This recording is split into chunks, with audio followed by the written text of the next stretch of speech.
ಇನ್ನು ದಿನಸಿ ವ್ಯಾಪಾರಸ್ಥರು, ವ್ಯಾಪಾರದಲ್ಲಿ ಆಲ್ ಅಂಡ್ ಸೋಲ್ ಯಾವುದೇ ಕ್ಷೇತ್ರ ಇರ್ಬೋದು ಇವರಿಗೆ ಒಗ್ಗಿಕೊಳ್ಳುತ್ತೆ. ವ್ಯಾಪಾರಸ್ಥರು ಜಾಸ್ತಿ ಜನ ಆಗಿರ್ತಾರೆ. ಇನ್ನು ಈ ಕೂಲಿಕಾರರಾಗಿನೂ ಕೂಡ ಕೆಲವೊಂದು ಗುಮಾಸ್ತಕ್ಕೆ ವೃತ್ತಿಯನ್ನ ಮಾಡ್ತಕ್ಕಂಥದ್ದು ಅಥವಾ ಗುಮಾಸ್ತರಿಗೆ ಸಲಹೆಗಾರರಾಗಿ ಕೂಡ ಕೆಲಸ ಮಾಡ್ತಕ್ಕಂಥದ್ದು, ಬಹಳಷ್ಟು ಜನ ಶಿಕ್ಷಕರಾಗಿ ಕೆಲಸ ಮಾಡ್ತಕ್ಕಂಥದ್ದು, ಅದು ಯಾವುದೇ ಕ್ಷೇತ್ರ ಇರ್ಬೋದು, ಖಾಸಗಿ ಇರ್ಬೋದು, ಸರ್ಕಾರಿ ಇರ್ಬೋದು. ಇನ್ನು ಕೆಲವೊಂದು ಜನ ಒಳ್ಳೆಯ ಒಂದು ಈ ಗೌರ್ಮೆಂಟ್ ಜಾಬ್ ಅಲ್ಲಿ ಇರ್ತಕ್ಕಂತಹ ಸಾಧ್ಯತೆಗಳು ಕಂಡು ಬರ್ತಾ ಇದೆ. ಕೆಲವೊಂದು ಜನ ಕೃಷಿಯಲ್ಲೂ ಕೂಡ ಬಹಳ ಒಳ್ಳೆ ಸಾಧನೆ ಮಾಡ್ತಕ್ಕಂಥದ್ದು ಕಂಡು ಬರ್ತಾ ಇದೆ.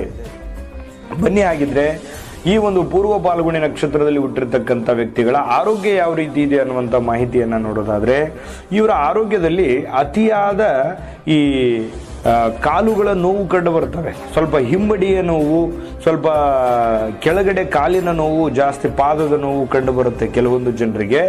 ಇನ್ನು ಕೆಲವೊಂದು ಜನರಿಗೆ ಪದೇ ಪದೇ ಮಂಡಿಯಲ್ಲಿ ಸ್ವಲ್ಪ ಬಾವು ಬರ್ತಕ್ಕಂಥದ್ದು, ಮಂಡಿ ನೋವು ಇರುತ್ತೆ, ಕುತ್ತಿಗೆ ಕೆಳಗಡೆ ಮಂಡಿ ನೋವು ಇರ್ತದಲ್ಲ, ಅಂತ ಒಂದು ಸಮಸ್ಯೆ ಕಂಡು ಬರುತ್ತೆ.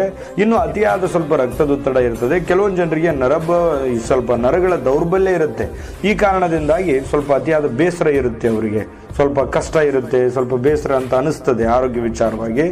ಇನ್ನು ಆರ್ಥಿಕವಾದ ಧನನಷ್ಟದಿಂದ ಪದೇ ಪದೇ ಸುಸ್ತಾಗುವಂತಹ ಸಾಧ್ಯತೆಗಳಿರುತ್ತೆ. ಯಾಕಂತಂದ್ರೆ ಸ್ವಲ್ಪ ಬೇಡದ ರಿಸ್ಕ್ಗಳನ್ನೆಲ್ಲ ತಗೊಂಡ್ಬಿಡ್ತಾರೆ.